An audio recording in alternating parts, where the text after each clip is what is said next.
ꯑꯍꯥꯟꯕꯗ ꯃꯔꯨꯑꯣꯏꯕ ꯄꯥꯎ ꯑꯩꯈꯣꯏꯒꯤ ꯉꯝꯈꯩ ꯄꯔꯤꯡ ꯀꯅꯥꯅ ꯉꯥꯛꯂꯤꯕꯒꯦ ꯑꯃꯗꯤ ꯀꯅꯥꯅ ꯉꯥꯛꯄꯤꯒꯗꯧꯔꯤ ꯍꯥꯏꯅ MLA ꯂꯩꯁꯨꯈꯩꯁꯤꯡꯅ ꯐꯣꯡꯗꯣꯛꯈ꯭ꯔꯦ ꯕꯣꯔꯗꯔ ꯄꯤꯂꯔ ꯌꯦꯡꯁꯤꯟꯕꯒꯤ ꯃꯤꯡꯗ ꯑꯁꯥꯝ ꯔꯥꯏꯐꯜꯁꯀꯤ ꯀꯥꯡꯕꯨ ꯇꯣꯏꯅ ꯈꯨꯜꯁꯤꯡꯗ ꯂꯥꯛꯈꯤ ꯃꯦ 5ꯗ ꯆꯣꯔꯣꯗ ꯂꯥꯛꯈꯤ ꯃꯦ 6ꯗ ꯗ꯭ꯔꯣꯟ ꯃꯌꯥꯝ ꯄꯥꯏꯕ ꯎꯈꯤ ꯃꯦ 8ꯗ ꯑꯦꯇꯦꯛ ꯇꯧꯔꯛꯈꯤ ꯍꯥꯏꯅ ꯈꯨꯟꯖꯥꯁꯤꯡꯅ ꯐꯣꯡꯗꯣꯔꯛꯂꯤ ꯍꯣꯝ ꯃꯤꯅꯤꯁꯇꯔ ꯒꯣꯕꯤꯟꯗꯥꯁꯅ ꯌꯦꯡꯁꯤꯟꯈ꯭ꯔꯦ ꯂꯣꯟꯅ ꯌꯥꯕ ꯃꯑꯣꯡꯗ ꯈꯣꯡꯖꯪ ꯆꯪꯁꯤꯟꯗꯨꯅ ꯃꯅꯤꯄꯨꯔ ꯀꯟꯃꯤꯟꯅꯁꯦ ꯍꯥꯏꯅ ꯑꯃꯨꯛ ꯀꯣꯟꯅ ꯐꯣꯡꯗꯣꯛꯈ꯭ꯔꯦ ꯃꯅꯤꯄꯨꯔꯗ ꯊꯣꯛꯂꯤꯕ ꯋꯥꯟꯊꯣꯛꯁꯤꯡ ꯏꯟꯗꯤꯌꯥꯒꯤ ꯄ꯭ꯔꯣꯛꯁꯤ ꯋꯥꯔꯅꯤ ꯍꯥꯏꯕ ꯃꯌꯦꯛ ꯁꯦꯡꯂꯛꯂꯤ ꯍꯥꯏꯅ ꯃꯍꯩꯔꯣꯏ ꯂꯨꯞꯁꯤꯡꯅ ꯐꯣꯡꯗꯣꯔꯛꯂꯤ ꯔꯤꯖꯥꯔꯚ ꯐꯣꯔꯦꯁꯠ ꯉꯥꯛ-ꯁꯦꯟꯕꯒꯤ ꯊꯕꯛ ꯆꯠꯊꯔꯤ ꯍꯥꯏꯔꯤ ꯏ-ꯔꯤꯛꯁꯣ ꯏ-ꯑꯣꯇꯣꯁꯤꯡꯅ ꯁꯥꯔꯚꯤꯁ ꯇꯧꯕ ꯈꯨꯗꯛꯇ ꯂꯦꯞꯀꯗꯕꯅꯤ ꯍꯥꯏꯅ ꯌꯨꯅꯤꯌꯟꯅ ꯐꯣꯡꯗꯣꯛꯈ꯭ꯔꯦ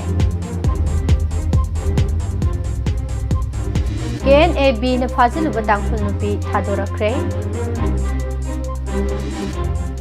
ꯋꯥꯐꯥ ꯕꯣꯠꯄꯨ ꯂꯥꯟꯅ ꯎꯍꯟꯅꯅꯕ ꯍꯣꯠꯅꯕ ꯂꯦꯞꯀꯗꯕꯅꯤ ꯍꯥꯏꯅ KMWOꯅ ꯐꯣꯡꯗꯣꯔꯛꯂꯦ ꯇꯣꯡꯉꯥꯎꯕꯤ ꯊꯧꯗꯣꯛꯀꯤ ꯀꯦꯁ ꯃꯤꯌꯥꯝꯗ ꯃꯌꯦꯛ ꯁꯦꯡꯅ ꯈꯪꯍꯟꯗ꯭ꯔꯕꯗꯤ ꯀꯣꯔꯠꯇ ꯋꯥꯀꯠꯂꯒꯅꯤ ꯍꯥꯏꯅ ꯕꯤꯖꯣꯏꯅ ꯐꯣꯡꯗꯣꯛꯈ꯭ꯔꯦ ꯑꯃꯗꯤ ꯁꯒꯣꯜꯕꯟ ꯀꯦꯟꯗ꯭ꯔꯒꯤ ꯑꯣꯏꯅ ꯁꯦꯝꯒꯠ ꯁꯥꯒꯠꯄꯅ ꯃꯁꯤꯡ ꯌꯥꯝꯃꯟꯗꯅ ꯃꯤꯈꯜ ꯃꯃꯥꯡꯗ ꯁꯪꯒꯥꯕ ꯀꯣꯟꯅꯔꯔꯣꯏ ꯍꯥꯏꯅ MLA RK ꯏꯃꯣꯅ ꯐꯣꯡꯗꯣꯛꯈ꯭ꯔꯦ ꯋꯥꯍꯣꯡ ꯔꯦꯗꯤꯑꯣꯅ ꯄꯤꯖꯕ ꯃꯣꯔꯅꯤꯡ ꯅ꯭ꯌꯨꯁ ꯄꯦꯄꯔ ꯔꯤꯗꯤꯡ ꯃꯤꯠꯌꯦꯡ ꯇꯥꯕꯤꯔꯤꯕ ꯑꯃꯗꯤ ꯇꯥꯕꯤꯔꯤꯕꯁꯤꯡꯕꯨ ꯄꯨꯁꯄꯔꯥꯅꯤ ꯂꯥꯏꯁ꯭ꯔꯣꯝꯅ ꯇꯔꯥꯝ ꯅꯣꯛꯆꯔꯤ ꯃꯔꯨꯑꯣꯏꯕ ꯄꯥꯎꯁꯤꯡ ꯁꯟꯗꯣꯛꯅ ꯄꯤꯖꯔꯤ ꯃ꯭ꯌꯥꯟꯃꯥꯔꯗ ꯕꯦꯁ ꯇꯧꯕ ꯀꯨꯀꯤ ꯃꯤꯂꯤꯇꯦꯟꯠ ꯒ꯭ꯔꯨꯞ KNABꯒꯤ ꯃꯁꯤꯡ ꯌꯥꯝꯂꯕ ꯀꯗꯥꯔꯁꯤꯡ ꯃꯅꯤꯄꯨꯔꯒꯤ ꯂꯝꯈꯩ ꯂꯥꯟꯁꯤꯜꯂꯛꯇꯨꯅ ꯇꯥꯡꯈꯨꯜ ꯅꯥꯒꯥ ꯈꯨꯜꯁꯤꯡ ꯆꯣꯔꯣ ꯅꯥꯝꯂꯤ ꯑꯃꯁꯨꯡ ꯋꯥꯡꯂꯤꯗ ꯐꯣꯡꯅ ꯆꯪꯂꯛꯇꯨꯅ ꯌꯨꯝ ꯀꯌꯥ ꯃꯩ ꯊꯥꯕꯗ ꯅꯠꯇꯅ ꯂꯟ ꯊꯨꯝ ꯀꯌꯥ ꯂꯨꯠ ꯇꯧꯔꯕ ꯐꯥꯎꯕ ꯑꯩꯈꯣꯏꯒꯤ ꯉꯝꯈꯩ ꯉꯥꯛꯂꯤꯕ ꯁꯦꯀ꯭ꯌꯨꯔꯤꯇꯤ ꯐꯣꯔꯁ ꯀꯔꯤ ꯇꯧꯗꯨꯅ ꯂꯩꯕꯒꯦ ꯍꯥꯏꯅ ꯍꯪꯂꯗꯨꯅ ꯄꯦꯟꯗ꯭ꯔꯕ ꯐꯨꯡꯌꯔ ꯀꯦꯟꯗ꯭ꯔꯒꯤ MLA ꯂꯩꯁꯨꯀꯩꯁꯤꯡꯅ ꯑꯩꯈꯣꯏꯒꯤ ꯉꯝꯈꯩ ꯄꯔꯤꯡ ꯀꯅꯥꯅ ꯉꯥꯛꯂꯤꯕꯒꯦ ꯑꯃꯗꯤ ꯀꯅꯥꯅ ꯉꯥꯛꯄꯤꯒꯗꯧꯔꯤ ꯍꯥꯏꯅ ꯍꯪꯈ꯭ꯔꯦ KNABꯒꯤ ꯀꯗꯔꯁꯤꯡꯅ ꯌꯨꯝ ꯀꯌꯥ ꯃꯩ ꯊꯥꯗꯣꯛꯈ꯭ꯔꯕ ꯑꯃꯗꯤ ꯂꯟ ꯊꯨꯝ ꯀꯌꯥ ꯂꯨꯠ ꯇꯧꯕꯤꯈ꯭ꯔꯕ ꯕꯣꯔꯗꯔ ꯄꯤꯂꯔ ꯅꯝꯕꯔ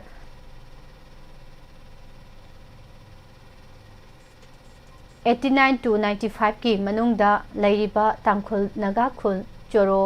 ꯋꯥꯡꯂꯤ ꯑꯃꯁꯨꯡ ꯅꯝꯂꯤꯗ ꯐꯨꯡꯌꯥꯔ ꯀꯦꯟꯗ꯭ꯔꯒꯤ MLA ꯂꯩꯁꯨꯀꯩꯁꯤꯡ ꯃꯁꯥ ꯆꯠꯇꯨꯅ ꯃꯐꯝ ꯑꯗꯨꯒꯤ ꯑꯣꯏꯔꯤꯕ ꯐꯤꯕꯝꯁꯤꯡ ꯍꯛꯊꯦꯡꯅꯅ ꯌꯦꯡꯁꯤꯟꯈ꯭ꯔꯦ MLAꯅ ꯃꯐꯝ ꯑꯗꯨꯗ ꯂꯩꯔꯝꯂꯤꯕ ꯃꯩ ꯊꯥꯗꯣꯛꯄꯤꯈ꯭ꯔꯕ ꯌꯨꯝꯁꯤꯡ ꯐꯛꯀꯥꯏꯗꯨꯅ ꯂꯨꯠ ꯇꯧꯕꯤꯈ꯭ꯔꯕ ꯃꯣꯕꯥꯏꯜ ꯐꯣꯟ ꯌꯣꯟꯕ ꯑꯃꯗꯤ ꯖ꯭ꯋꯦꯂꯔꯤ ꯗꯨꯀꯥꯟꯁꯤꯡꯒꯤ ꯑꯇꯦꯛ ꯑꯀꯥꯏꯁꯤꯡ MLAꯅ ꯎꯕ ꯐꯪꯈꯤ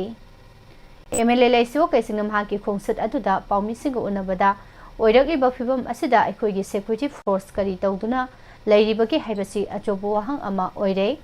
ꯃꯄꯥꯟ ꯂꯩꯕꯥꯛꯀꯤ ꯇꯦꯔꯣꯔꯤꯁꯁꯤꯡꯅ ꯏꯟꯗꯤꯌꯥꯒꯤ ꯂꯝꯈꯩ ꯂꯥꯟꯁꯤꯜꯂꯛꯂꯒ ꯌꯨꯝ ꯃꯩ ꯊꯥꯕ ꯄꯣꯠꯆꯩ ꯂꯨꯠ ꯇꯧꯕ ꯐꯣꯏꯕ ꯂꯥꯛꯄꯅꯆꯤꯡꯕ ꯃꯈꯣꯏꯅ ꯇꯧꯅꯤꯡꯕ ꯃꯅꯤꯡ ꯇꯧꯅ ꯇꯧꯔꯤ ꯑꯁꯤꯒꯨꯝꯕ ꯐꯤꯕꯝ ꯑꯁꯤꯗ ꯉꯝꯈꯩ ꯉꯥꯛꯂꯤꯕ ꯑꯩꯈꯣꯏꯒꯤ ꯁꯦꯀ꯭ꯌꯨꯔꯤꯇꯤ ꯐꯣꯔꯁꯁꯤꯡ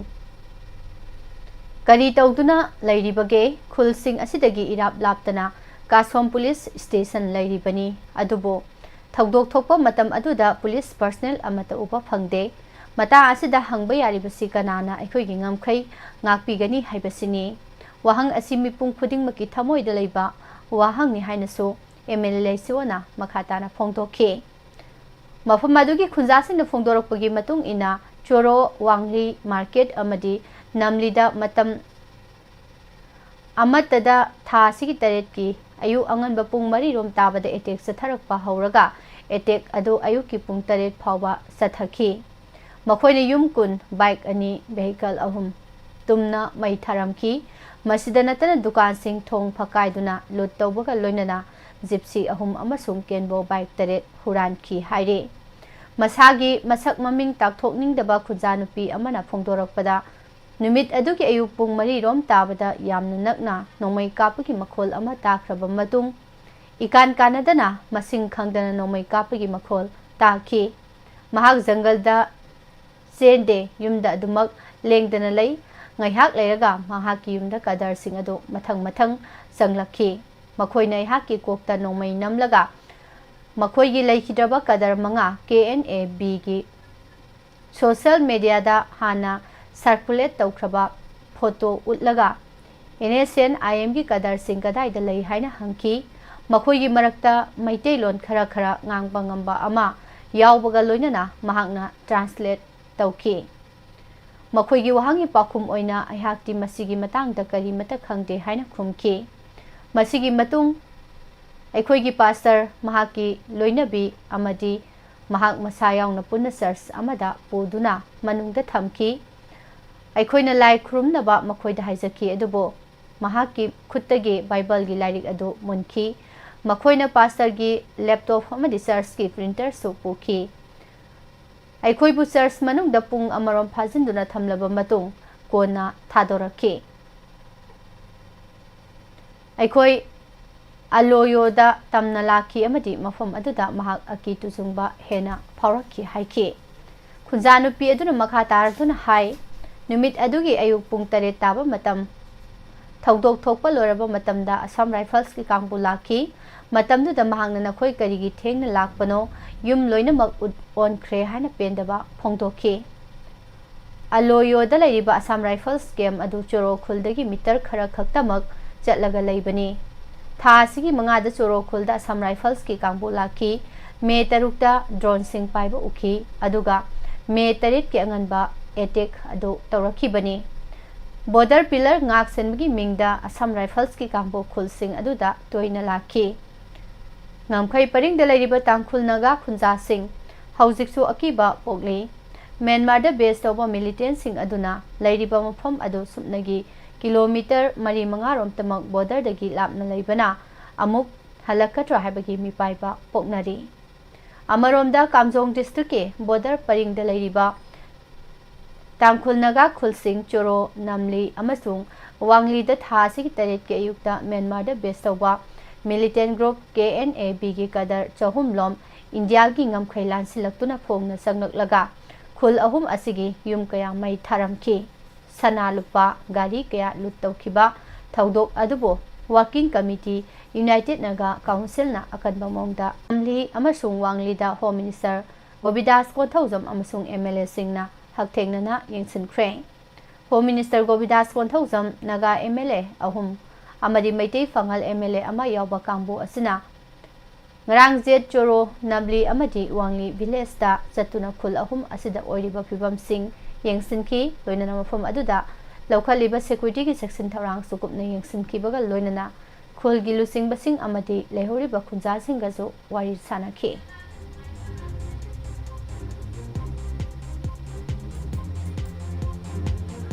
ꯀꯥꯝꯖꯣꯡ ꯗꯤꯁꯇ꯭ꯔꯤꯛꯀꯤ ꯅꯝꯂꯤ, ꯋꯥꯡꯂꯤ ꯑꯃꯁꯨꯡ ꯆꯣꯔꯣ ꯈꯨꯜꯗ ꯊꯥ ꯑꯁꯤꯒꯤ 8ꯇ KNABꯅ ꯂꯥꯟꯗꯥꯗꯨꯅ ꯈꯨꯜꯒꯤ ꯌꯨꯝ ꯀꯌꯥ ꯃꯩ ꯊꯥꯔꯝꯈꯤꯕ ꯅꯨꯃꯤꯠ ꯑꯗꯨꯗ ꯐꯥꯗꯨꯅ ꯄꯨꯈꯤꯕ ꯇꯥꯡꯈꯨꯜ ꯅꯨꯄꯤ ꯑꯃ ꯊꯥꯗꯣꯔꯛꯈ꯭ꯔꯦ꯫ ꯑꯁꯥꯝ ꯔꯥꯏꯐꯜꯁꯅ ꯀꯟꯅ ꯍꯣꯠꯅꯕꯗꯒꯤ ꯊꯥꯗꯣꯔꯛꯇꯨꯅ ꯏꯃꯨꯡ ꯃꯅꯨꯡ ꯑꯃꯗꯤ ꯈꯨꯟꯖꯥꯁꯤꯡꯗ ꯈꯨꯠꯁꯤꯟꯅꯈ꯭ꯔꯦ꯫ IGAR ꯁꯥꯎꯠꯅ ꯊꯥꯗꯣꯔꯛꯄ ꯆꯦꯔꯣꯜ ꯑꯃꯗ ꯋꯥꯐꯝ ꯑꯁꯤ ꯐꯣꯡꯗꯣꯔꯛꯄꯒ ꯂꯣꯏꯅꯅ ꯏꯃꯨꯡꯒꯤ ꯃꯤꯑꯣꯏꯗ ꯈꯨꯠꯁꯤꯟꯅꯈ꯭ꯔꯕꯤ ꯅꯨꯄꯤ ꯑꯁꯤꯒꯤ ꯃꯃꯤꯡ ꯑꯣꯂꯤꯅꯥ ꯅꯤꯡꯁꯦꯜ ꯀꯧꯏ꯫ ꯆꯥꯁꯠꯇ ꯂꯩꯕ ꯑꯁꯥꯝ ꯔꯥꯏꯐꯜꯁꯀꯤ ꯌꯨꯅꯤꯠ ꯍꯦꯗꯀ꯭ꯋꯥꯔꯇꯔꯗ ꯄꯥꯡꯊꯣꯛꯄ ꯊꯧꯔꯝ ꯑꯃꯗ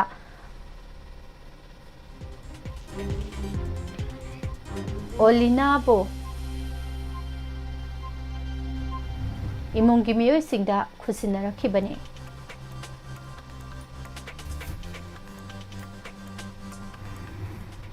ꯃꯤꯇꯣꯞ ꯃꯤꯔꯥꯟꯆꯥꯁꯤꯡꯅ ꯌꯦꯜꯍꯧ ꯐꯨꯔꯨꯞꯁꯤꯡꯗ ꯅꯣꯡꯃ ꯀꯥꯡꯗꯅ ꯂꯥꯟꯗꯥꯔꯛꯂꯤꯕ ꯑꯁꯤ ꯀꯔꯝꯅ ꯊꯦꯡꯅꯒꯅꯤ ꯍꯥꯏꯕꯒꯤ ꯃꯇꯥꯡꯗ ꯐꯦꯗꯔꯦꯁꯟ ꯑꯣꯐ ꯐꯥꯎꯃꯤꯅ ꯁꯤꯟꯗꯨꯅ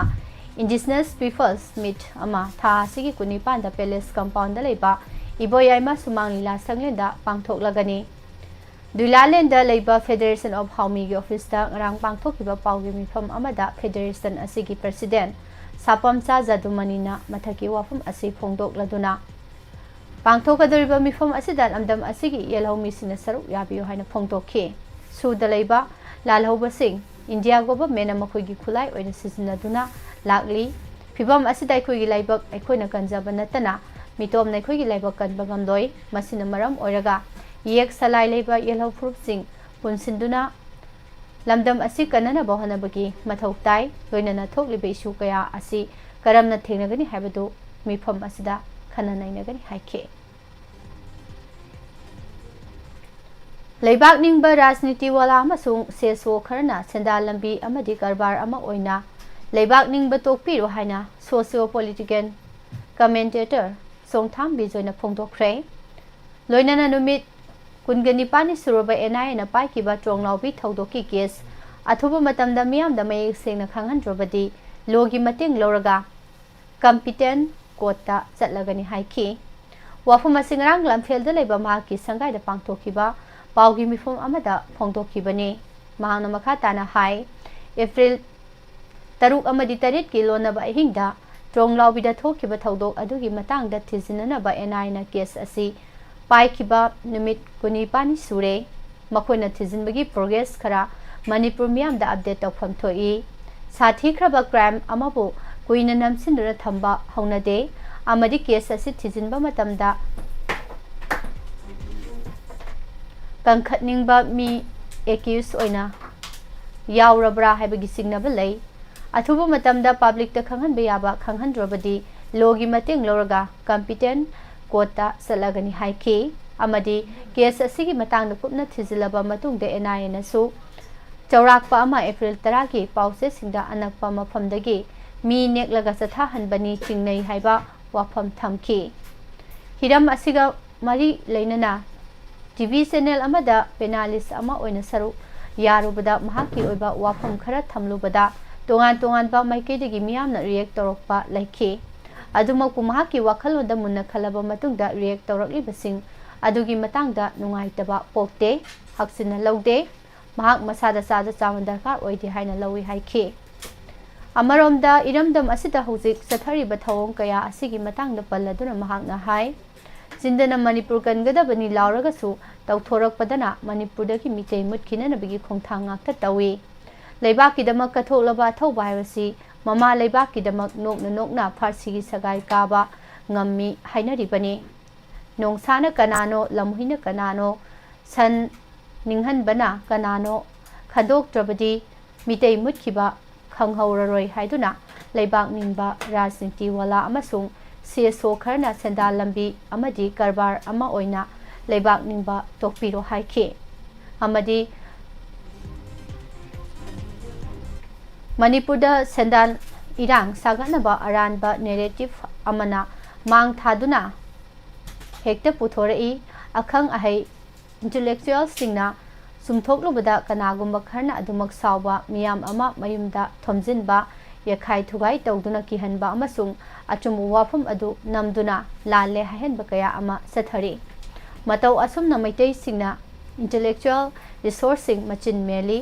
achumba puthokpinanaba leitrabanina micham miyam singda chamamnaba leiringai chairakta sendal khongjang sathai ban shutdown sintha lepana leiba asigi senmilongi phibam sokslakpa amada maning halanaba asobulambi amasu oire maram aduna aikhoi puna wakhal taminaduna achumba maikaida khong thangjanina se hainasu mahal makhata khe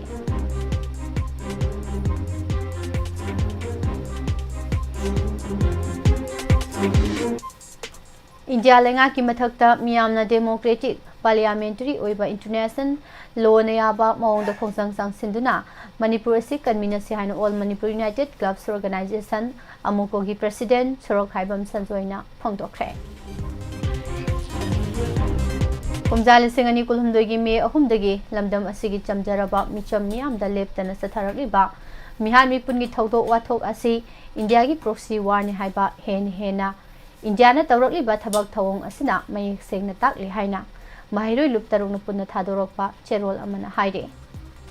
Manipur gi law furup sing pumut muthatnabagi lalong oina su militant singbo khulai oina sisinaduna miyangi punsi amadi lanthumda sapo pirakpa haibasi tasengnamak loilam sandokpada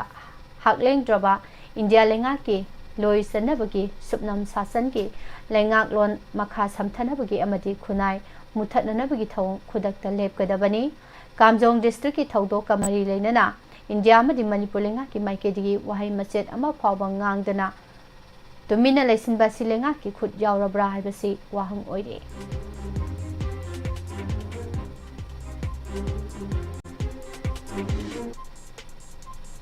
Reserve Forest की सिंखोंग परेंग the forest official सिंगना area domination exercise की थबक सिंग सथरी DFO Central Forest Division Imphal gi cherol amada Haingang Reserve Forest ki Singkhong Paringda ngarang DFO Central Division Forest Bikram Suresh Nadena Lusingba Range Forest Officer Imphal East Range M Zobit Maitei Forest Officer Imphal West Range Kiranjit Yumnam Range Forest Officer Nomai Singh Range S Robertson Yauna Frontline Forest Staff Sing Area Domination Exercise Sathaki Petroleum Ado Reserve Forest Asidalam Kopsiduna Sajin Kosin Bat Obra Haiba Yingsin Baga Lunana Lona U Yantat Bara Haiba Sisu Sek Tauke Makatana Forest Department na Asigumba Area Domination Exercise Kitabak Sing Reserve Forest Singda Sathaki Gani Hiding Mayay Lambigi Root Sing Habadi Kaisam Thong Elangbom Laikai Ahan Them Laikai Kagem Pali Pishum Nambol Mapal Hobam Marak Kaisam Laikai Hairangoi Thong Ningthem Sa Karong Hairangoi Thong Maibam Laikai Amadi Mong Sangkai na Singba Mafam Singda I Rikso Amadi I Auto Singna Service Tauba Kudak Talep Kadabani Haina Nonglai Kang Transport Union Gi Maikidagi Phongdorak Union Asina Thadorok Pacherol Amada Haiba Root Sing Asida Union Asiki Makada Ningsing Batok Tringai Dagi Miam Gisa Tok Sasinda Kudong Sana Bagida Makta Service Tauduna Laksari Bama Pam Sing Aktani Ikang Kangogdana I Rikso I Auto Singna Unauthorized Oina Sensilaktuna I Rikso I Auto Sing Asina Service Tauribasi Kudak Talep Kadabani Haina Union Asigi Rang Pangkiba Mipamna Warep na Kre Adu Masagi Oina Main Road Ta Sasabani Athingba Amata Laite Union Asigi Business Area Operation Oriba Mafam Singdagi Passenger Service Tawadi Yaroi Hairakle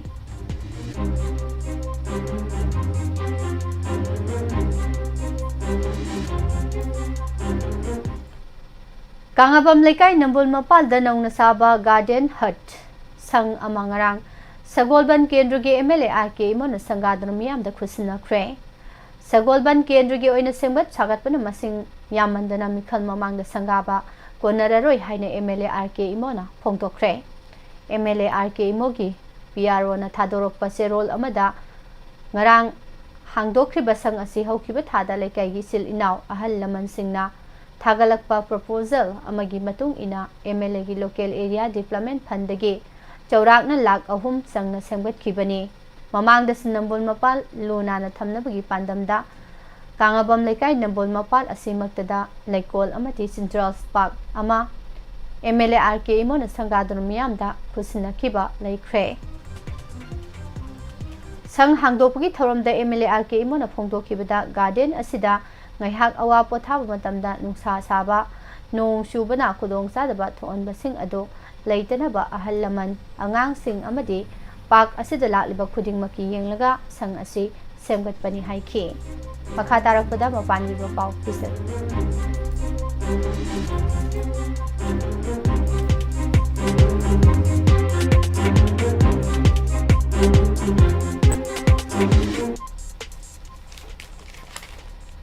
United States US na Iran da drone amasung missile sing pinamba miyoi tara amadi China na amasung Hong Kong da leba farm singda athingba thamsinkhre Myanmar lanmi na michamgi mathakta nongthaktagi landa leptana sathabana military junta amasung Arakan Army AA gi marakta political dialogue taunabada sauna khudong sahaloi haina AA Commander in Chief Major General Tem na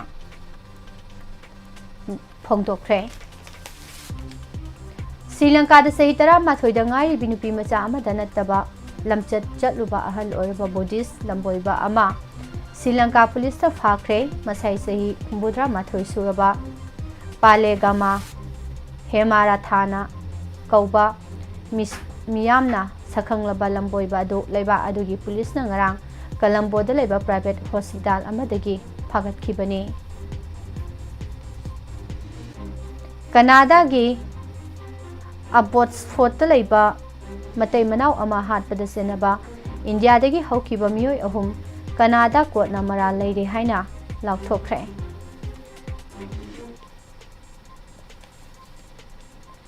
International Committee to Break the Siege on Gaza gi lusingba Yusef Azizana Gaza da mateng pangliba Global Sumut Flotilla gi thaumin singbo Israel lanmina otnai ki amasung ikai khumnaba manghan ki haina phongdorakle Syria gi mafam takraba hanagi President Bashar al-Assad lengak matamda Brigadier oiramba mioi ama Syria gi authority na phajin khre haire Malem Geni Subalanzau da Russia gi lanmis na note Atlantic Treaty Organization NATO gi mateng amasung khulai singna yeknaba Nazi ga lantheng na khi haina President Vladimir Putin na phongdokhre Pakistan gi tangdu leita draba Khyber Pakhtunkhwa province ki lanmina operation sathaduna terrorist manga hatkre haire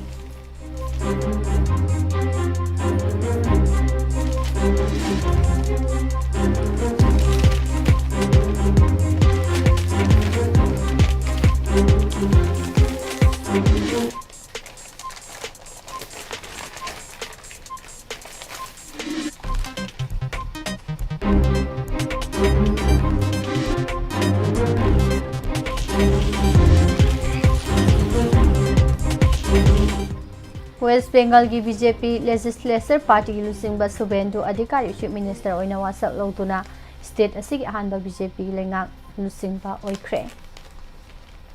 Mamang saida Indiana Operation Sindur sathari ngaida Pakistan da on-site technical support pi khi haina China na phongdokibu wafam asi nungnang ningai ni hairaduna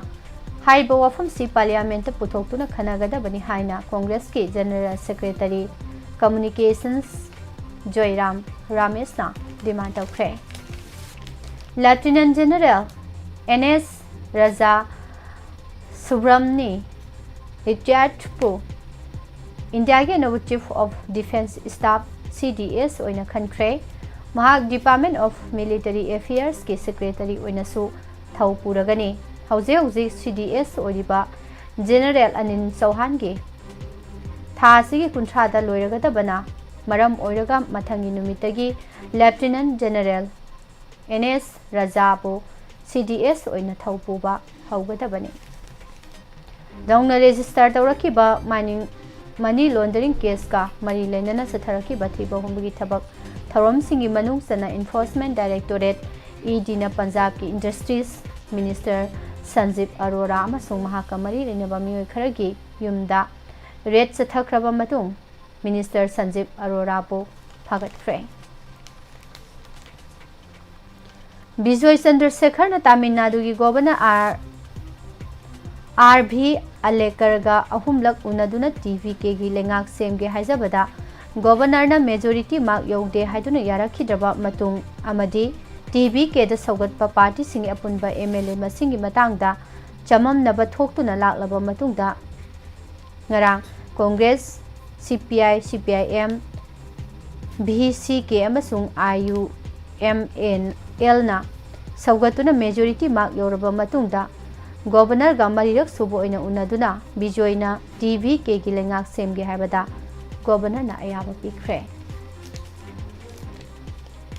Congress ke High Command Kerala gi Chief Minister gi pham Canada khusinnagada ge haibagi matangda aroiba phirep lawduna miyamda khonglai thuna khanghalakpa yana leire Senior Congress lusingba Ramesh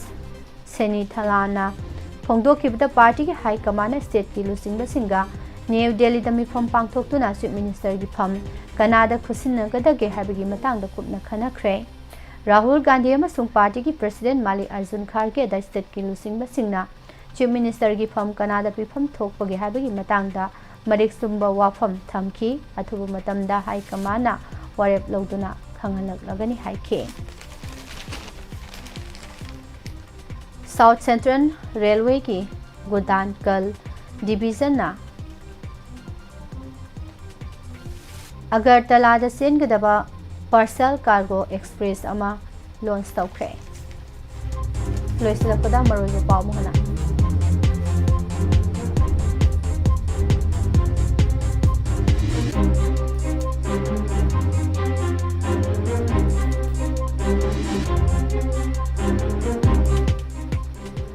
ꯑꯩꯈꯣꯏꯒꯤ ꯉꯝꯈꯩ ꯄꯔꯤꯡ ꯀꯅꯥꯅ ꯉꯥꯛꯂꯤꯕꯒꯦ ꯑꯃꯗꯤ ꯀꯅꯥꯅ ꯉꯥꯛꯄꯤꯒꯗꯧꯔꯤ ꯍꯥꯏꯅ MLA ꯁꯤꯑꯣꯀꯩꯁꯤꯡꯅ ꯍꯪꯈ꯭ꯔꯦ border pillar ꯌꯦꯡꯁꯤꯟꯕꯒꯤ ꯃꯤꯡꯗ ꯑꯁꯥꯝ ꯔꯥꯏꯐꯜꯁꯀꯤ ꯀꯥꯡꯕꯨ ꯇꯣꯏꯅ ꯈꯨꯜꯁꯤꯡꯗ ꯂꯥꯛꯈꯤ ꯃꯦ 5ꯗ ꯆꯨꯔꯣꯗ ꯂꯥꯛꯈꯤ ꯃꯦ 6ꯗ ꯗ꯭ꯔꯣꯟ ꯃꯌꯥꯝ ꯄꯥꯏꯕ ꯎꯈꯤ ꯃꯦ 8ꯗ ꯑꯦꯇꯦꯛ ꯇꯧꯔꯛꯈꯤ ꯍꯥꯏꯅ ꯈꯨꯟꯖꯥꯁꯤꯡꯅ ꯐꯣꯡꯗꯣꯔꯛꯈꯤ ꯍꯣꯝ ꯃꯤꯅꯤꯁꯇꯔ ꯒꯣꯕꯤꯟꯗꯥꯁꯅ ꯌꯦꯡꯁꯤꯟꯈ꯭ꯔꯦ ꯂꯣꯟꯅ ꯌꯥꯕ ꯃꯑꯣꯡꯗ ꯈꯣꯡꯖꯪ ꯆꯪꯁꯤꯟꯗꯨꯅ ꯃꯅꯤꯄꯨꯔ ꯀꯟꯃꯤꯟꯅꯁꯦ ꯍꯥꯏꯅ ꯑꯃꯨꯛ ꯀꯣꯟꯅ ꯐꯣꯡꯗꯣꯛꯈ꯭ꯔꯦ ꯃꯅꯤꯄꯨꯔꯗ ꯊꯣꯛꯂꯤꯕ ꯊꯧꯗꯣꯛ ꯋꯥꯊꯣꯛꯁꯤꯡ ꯏꯟꯗꯤꯌꯥꯒꯤ ꯄ꯭ꯔꯣꯛꯁꯤ ꯋꯥꯔꯅꯤ ꯍꯥꯏꯕ ꯃꯌꯦꯛ ꯁꯦꯡꯂꯛꯂꯦ ꯍꯥꯏꯅ ꯃꯍꯩꯔꯣꯏ ꯂꯨꯞꯁꯤꯡꯅ ꯐꯣꯡꯗꯣꯔꯛꯂꯤ ꯔꯤꯖꯥꯔꯚ ꯐꯣꯔꯦꯁ ꯉꯥꯛ ꯁꯦꯟꯕꯒꯤ ꯊꯕꯛ ꯆꯠꯊꯔꯤ ꯍꯥꯏ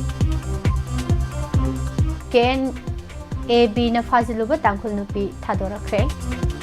ꯇ꯭ꯔꯣꯡ ꯂꯥꯎꯕꯤ ꯊꯧꯗꯣꯛꯀꯤ ꯀꯦꯁ ꯃꯤꯌꯥꯝꯗ ꯃꯌꯦꯛ ꯁꯦꯡꯅ ꯈꯪꯍꯟꯗ꯭ꯔꯕꯗꯤ ꯀꯣꯔꯠꯇ ꯋꯥꯀꯠꯂꯛꯀꯅꯤ ꯍꯥꯏꯅ ꯕꯤꯖꯣꯏꯅ ꯐꯣꯡꯗꯣꯛꯈ꯭ꯔꯦ ꯋꯥꯐꯥ ꯚꯣꯠꯄꯨ ꯂꯥꯟꯅ ꯎꯍꯟꯅꯅꯕ ꯍꯣꯠꯅꯕ ꯂꯦꯞꯀꯗꯕꯅꯤ ꯍꯥꯏꯅ KMWOꯅ ꯐꯣꯡꯗꯣꯔꯛꯂꯤ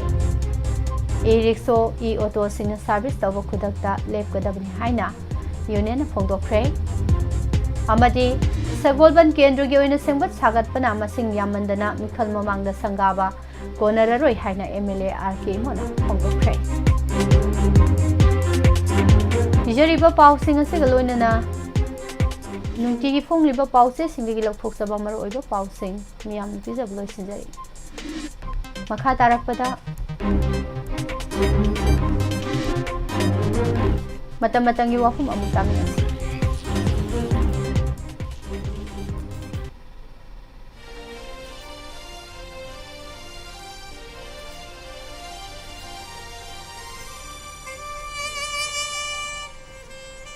ꯃꯇꯝ ꯃꯇꯝꯒꯤ ꯋꯥꯐꯝꯗ ꯌꯦꯜꯍꯧꯃꯤ ꯅꯠꯇꯕ ꯇ꯭ꯔꯥꯏꯕꯦꯜ ꯐꯣꯔꯦꯅꯔ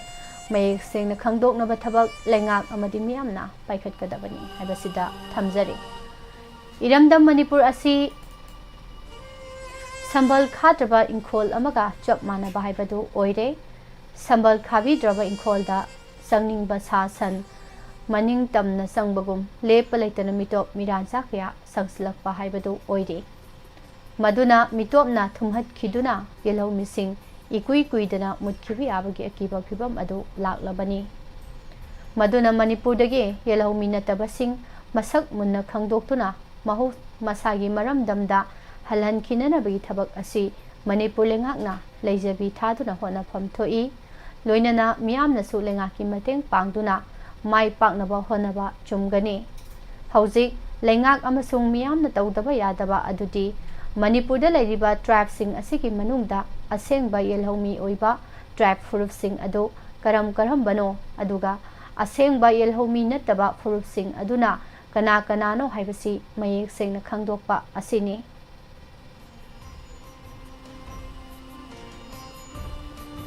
ꯃꯅꯤꯄꯨꯔꯒꯤ ꯄꯨꯋꯥꯔꯤꯒꯤ ꯂꯃꯥꯏ ꯐꯥꯀꯠꯇꯨꯅ ꯌꯦꯡꯂꯕꯁꯨ ꯂꯝꯗꯝ ꯑꯁꯤꯗ ꯈꯥꯡꯉꯨ ꯊꯛꯇ ꯆꯪꯁꯤꯜꯂꯛꯈꯤꯕ ꯇ꯭ꯔꯥꯏꯕ ꯐꯨꯔꯨꯞ ꯀꯌꯥ ꯑꯃꯅ ꯈꯨꯟꯗꯥꯗꯨꯅ ꯂꯩꯁꯤꯟꯈ꯭ꯔꯦ ꯍꯥꯏꯕꯁꯤ ꯌꯥꯝꯅ ꯂꯥꯏꯅ ꯈꯪꯕ ꯉꯝꯒꯅꯤ ꯀꯔꯤꯒꯤꯗꯃꯛꯇ ꯃꯅꯤꯄꯨꯔꯗ ꯈꯨꯟꯗꯥꯁꯤꯟꯈꯤꯕ ꯇ꯭ꯔꯥꯏꯕ ꯐꯨꯔꯨꯞꯁꯤꯡ ꯑꯁꯤ ꯉꯁꯤ ꯐꯥꯎꯕ ꯐꯣꯔꯦꯅꯔꯅꯤ ꯑꯁꯦꯡꯕ ꯌꯦꯜꯍꯧꯃꯤ ꯅꯠꯇꯦ ꯍꯥꯏꯕ ꯈꯪꯗꯣꯛꯄ ꯉꯝꯗꯅ ꯂꯩꯔꯤꯕ ꯑꯁꯤ ꯃꯅꯤꯄꯨꯔ ꯂꯩꯉꯥꯛꯀꯤ ꯑꯆꯧꯕ ꯑꯁꯣꯏꯕ ꯑꯃꯅꯤ ꯑꯗꯨꯅ ꯃꯅꯤꯄꯨꯔꯗ ꯃꯅꯤꯄꯨꯔ ꯂꯩꯉꯥꯛꯅ ꯃꯅꯤꯄꯨꯔ ꯄꯣꯄꯨꯂꯦꯁꯟ ꯀꯃꯤꯁꯟ ꯂꯤꯡꯗꯨꯅ NRC ꯆꯠꯅꯍꯟꯕꯒꯤ ꯊꯕꯛ ꯃꯄꯨꯡ ꯐꯥꯅ ꯄꯥꯏꯈꯠꯀꯗꯕꯅꯤ ꯂꯣꯏꯅꯅ ꯂꯝꯗꯝ ꯑꯁꯤꯒꯤ ꯃꯤꯌꯥꯝꯅ ꯄꯥꯝꯅꯔꯤꯕ ꯕꯦꯁ ꯏꯌꯥꯔ 1952 ꯑꯣꯏꯕ ꯍꯥꯏꯕꯁꯤ ꯂꯩꯉꯥꯛꯅꯁꯨ ꯌꯥꯐꯝ ꯊꯣꯛꯏ ꯃꯗꯨꯅ ꯕꯦꯁ ꯏꯌꯥꯔ ꯑꯁꯤꯒꯤ ꯃꯇꯨꯡꯗ ꯃꯅꯤꯄꯨꯔꯗ ꯃꯤꯇꯣꯞ ꯀꯌꯥꯝ ꯌꯥꯝꯅ ꯆꯪꯁꯤꯜꯂꯛꯈꯤ ꯃꯤꯇꯣꯞꯁꯤꯡ ꯑꯁꯤꯒꯤ ꯃꯅꯨꯡꯗ ꯇ꯭ꯔꯥꯏꯕ ꯐꯨꯔꯨꯞ ꯀꯌꯥ ꯂꯝꯗꯝ ꯑꯁꯤꯗ ꯈꯨꯟꯗꯥꯁꯤꯟꯗꯨꯅ ꯂꯩꯁꯤꯟꯈꯤ ꯍꯥꯏꯕꯁꯤ ꯌꯥꯝꯅ ꯂꯥꯏꯅ ꯈꯪꯕ ꯉꯝꯒꯅꯤ ꯃꯅꯤꯄꯨꯔꯗ ꯂꯩꯔꯤꯕ ꯇ꯭ꯔꯥꯏꯕ ꯐꯨꯔꯨꯞꯁꯤꯡ ꯑꯁꯤꯗ ꯌꯦꯜꯍꯧꯃꯤ ꯑꯣꯏꯅ ꯍꯧꯃꯤꯟꯅꯔꯛꯄ ꯀꯌꯥ ꯑꯃ ꯌꯥꯎꯔꯤ ꯑꯗꯨꯒ ꯈꯥꯡꯉꯨ ꯊꯛꯇ ꯑꯃꯗꯤ ꯅꯥꯔꯣꯜꯗ ꯆꯪꯁꯤꯜꯂꯛꯇꯨꯅ ꯂꯝꯗꯝꯁꯤꯗ ꯈꯨꯟꯗꯥꯁꯤꯟꯗꯨꯅ ꯂꯩꯁꯤꯜꯂꯒ ꯌꯦꯜꯍꯧꯃꯤ ꯁꯥꯕ ꯀꯌꯥ ꯑꯃꯁꯨ ꯌꯥꯎꯔꯤ ꯑꯁꯤꯒꯨꯝꯕ ꯌꯦꯜꯍꯧꯃꯤ ꯅꯠꯇꯕ ꯇ꯭ꯔꯥꯏꯕ ꯐꯨꯔꯨꯞꯁꯤꯡ ꯑꯁꯤꯅ ꯂꯧ ꯃꯄꯨ ꯌꯣꯡꯅ ꯇꯥꯜꯂꯤ ꯍꯥꯏꯕꯒꯨꯝ ꯑꯁꯦꯡꯕ ꯌꯦꯜꯍꯧꯃꯤꯁꯤꯡꯕꯨ ꯃꯅꯤꯄꯨꯔꯒꯤ ꯂꯩꯃꯥꯏꯗ ꯈꯣꯡꯗꯥꯐꯝ ꯄꯤꯗꯅꯕ ꯂꯣꯏꯅꯅ ꯑꯇꯩ ꯍꯤꯔꯝ ꯀꯌꯥꯗ ꯌꯦꯠꯁꯤꯟꯗꯨꯅ ꯈꯨꯔꯧ ꯊꯥꯡꯍꯟꯅꯕꯒꯤ ꯊꯕꯛ ꯆꯠꯊꯔꯤ ꯍꯥꯏꯕꯁꯤ ꯃꯈꯣꯏꯅ ꯇꯧꯊꯣꯔꯛꯄ ꯊꯕꯛ ꯊꯧꯔꯝꯁꯤꯡꯅ ꯑꯗꯨꯃꯛ ꯃꯌꯦꯛ ꯁꯦꯡꯅ ꯈꯪꯂꯕꯅꯤ ꯃꯗꯨꯅ ꯌꯦꯜꯍꯧꯃꯤ ꯅꯠꯇꯕ ꯇ꯭ꯔꯥꯏꯕ ꯐꯨꯔꯨꯞ ꯀꯅꯥꯅꯣ ꯍꯥꯏꯕꯁꯤ ꯑꯍꯥꯟꯕꯗ ꯃꯌꯦꯛ ꯁꯦꯡꯅ ꯈꯪꯗꯣꯛꯅꯕꯒꯤ ꯊꯕꯛ ꯃꯅꯤꯄꯨꯔ ꯂꯩꯉꯥꯛꯅ ꯂꯧꯈꯠꯀꯗꯕꯅꯤ ꯑꯗꯨꯒ ꯂꯝꯗꯝ ꯑꯁꯤꯗ ꯈꯪ ꯍꯩꯔꯕ ꯍꯥꯏꯕꯗꯤ ꯄꯨꯋꯥꯔꯤ ꯁꯨꯕ intellectual kaya amasu leiri haiba akhang ahaising asina hauzik manipurgi luraba tanpham asida chin phosinduna haibadi karigumba wakhal lausing amata puthoktana tumina leibiroi dobani khwari maroi be shu haibasi karino haiba tarabadi mitopna thomjil laktuna mapu saba yelhomi oriba singbu tan thorakna bagi khongjang sangsilakpa masagi maramdamda lamja sara oina leirakpa asini haibasi aikhoi khudingmakna khangmina pham thoi maramaduna iramdam asida sangsilaktuna laisimkhraba asengba yelhomi natraba tribe furup kaya ama leire haibasi irai laina khanglaba wafamni maramaduna hiram asigi matangda manipur lengana thongna lingjel leina asengba besiar ama semduna manipur de NRC mapung phana satna handuna mapandagi sangsilakiba sengdaba tribe furup sing asi mayek sengna khangdoklaga masagi maramdamda halhankhiba sina khwadigi afaba oigani haibasi khangna thabak paikhatpham thoi haibasida thamsari loisilak pajing asi rasi phal amuk mayam pona taminarse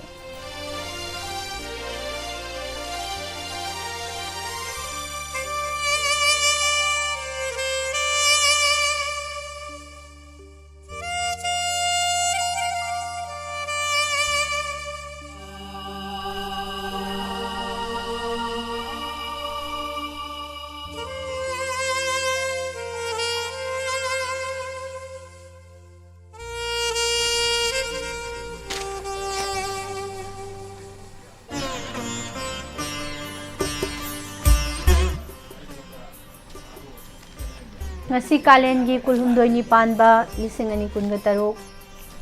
megi tang tara nomai jinumit asi rasifol yengminasi rasifol ibiba oza Dr. Wangkhem Jibol Singh Assistant Professor Biostate News Jingmarong Imphal ahan bada mes rasi phingba anam tanbana yengnaba chokhatkani napal tawganu miyamnadi tengbang bigani imung manung wa tanabana nasaknaral saukhatkani pakhang leisabi singi oina nusibana chale resrasi arang arak phangbagi nungaijaba thongna leiba amadi yumgi wa tabana lan hena sangadaba numitni nungthil pung ama dagidi mi payambasu koklani pakhang leisabi singi oina khajik khanthabana nungaijagani mithun rasi haksang khingani maruk mapang singi mateng phangani arang arak loksin biyagani aruba tanphamdadi akhang ahei tanadaba tawganu pakhang leisabi singi oina ningba mapa charoi karkat rasi nungthil pung ama phawa yamna phaba khongsal leigani mi loinaba thoram singda pungning pena nungaijagani wanom thongnomdi kanaroi pakhang leisabi singi oina nungsibana chale singarasi laibak phabana anoba thomda khusau thaba yagani adubu phingba anam tanba amadi asawba loinabanadi nungsa dum thigani pakhang leisabi singi oina mai paksagani kainarasi pangamdaba thabak pangbagi nungaijaba arang arak loksin bayaba haksang nungaiba henba numitni yetnaba yabadadi yaurunu pakhang leisabi singi oinadi gai khumnabigani tularasi loksingdi hanagum chawi adubo ningba khudingmak mai pakpadi wagani yetnabada budi ngambinana balairoi haksang su nungaibadi watli pakhang leisabi singi oina isagi ta khalabadi pharoi brisik nungthil pung ama phawba afaba khongsal leigani naitom ahakpa warep lobada kairoi miyamnadi warawi yakayengna satlu pakhang leisabi singi oinadi pukchang chawthu dhanu rasi ayukta khusau thabana naralda tainaba yaba leiramlabasu nungthil pung amadagi ningjaba thunglani ngangthokpada mina taningani asawbana di tathi pakhang leisabi singi oina wakhal khajik nungaigani makar rasi nungthil pung ama phawa wakhal nungaigani afaba thoromda mai pakani ayetpa leiramba hantharagani adubo thajadana naknabanadi yengsingani pakhang leisabi singi oina yakayengna chatlu kumbarasi yeknabana manghalambado nungthil pung amadagidi pukning pena oijaba tanba yaragani miyamnadi hanagum yengsili mahu chawbadagi di seksilu pakhang leisabi singi oina ningjaba thungani अरोइबदा मिनरासी मियामगा नुंसिनबा हेनगनी निंगबा Mopa चाना नुंथिल पुंग अमा फावबा थौ पांगजबा ngamgani ngak kalabadi yeknabana naral matkiba yai pakhang lesabi singi oina nungsibana zai masini ngasi gi thamjariba rashi phone matam matangi wafam nungtigi phongliba pause singi lokthokpa maroiba pausing wahong radio gi makha tarakpa thoramda mikup kharagi matungda ngasi gi akhanaba thoram face to face ki thoram mayam puna taminase संदोक्सरिबा थवम असिगी ओइनादि लोसिनजबगी अयाब लौजरी Pushparani लाइसोम नमुकाना खुरमजरी